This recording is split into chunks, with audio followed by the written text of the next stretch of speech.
Hello বন্ধুরা, এখন বানাবো কাটুয়া ডাঁটা দিয়ে পেঁপে, আলু, একটু পটল, একটু সিম আর একটু বেগুন আর বড়ি দিয়ে, আর ডাঁটার শাকটাও একটু ভাবিয়ে নিয়ে দিয়ে দেবো তরকারি।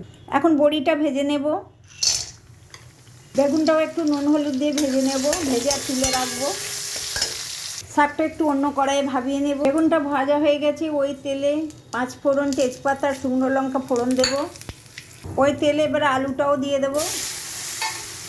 আলুটা একটু হালকা ভাজা ভাজা হয়ে গেছে, এবার পেঁপেটা আর পটলটা দিয়ে দেবো। এটা একটু ভাজা ভাজা হলে এবারে সিম আর কাটানোতে ডাঁটাটা দিয়ে দিলাম, একটু নুন আর হলুদ দিয়ে দেবো, একটু আদা গ্রেট করে দিয়ে দিয়েছি, নুন, হলুদ আর এই যে ধনে আর জিরে আর কাশ্মীরি লঙ্কার গুঁড়ো একটু দেবো, আর বেশি ঝাল দেবো না, একটু মিষ্টি দেবো। দেখুন বন্ধুরা, আমার মশলা সঙ্গে সবজি কষানো হয়ে গেছে। এখন এবারে শাকটা দিয়ে দেবো। এই যে শাকটা সিদ্ধ করা ছিল হাফ, দিয়ে দিলাম, দিয়ে একটু নেড়ে চেড়ে এখন একটু ঢাকা দেবো। দেখুন বন্ধুরা, তরকারি ফুটে গিয়ে হাফ সিদ্ধ হয়ে গেছে। এ দেখুন সবজি হাফ সিদ্ধ হয়ে গেছে। এখন দেবো বড়িটার। দেখুন বন্ধুরা, তরকারি মোটামুটি হয়ে এসছে 19%।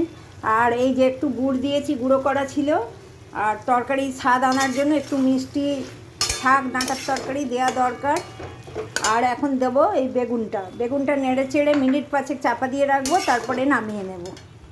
দেখুন বন্ধুরা, তরকারি তেল ছেড়ে গেছে, হয়ে গেছে, এবার নামিয়ে নেব। দেখুন বন্ধুরা, হয়ে গেছে আমার কাটোয়া ডাঁটার চচ্চড়ি। কেমন হয়েছে দেখে একটা কমেন্টে জানাবেন।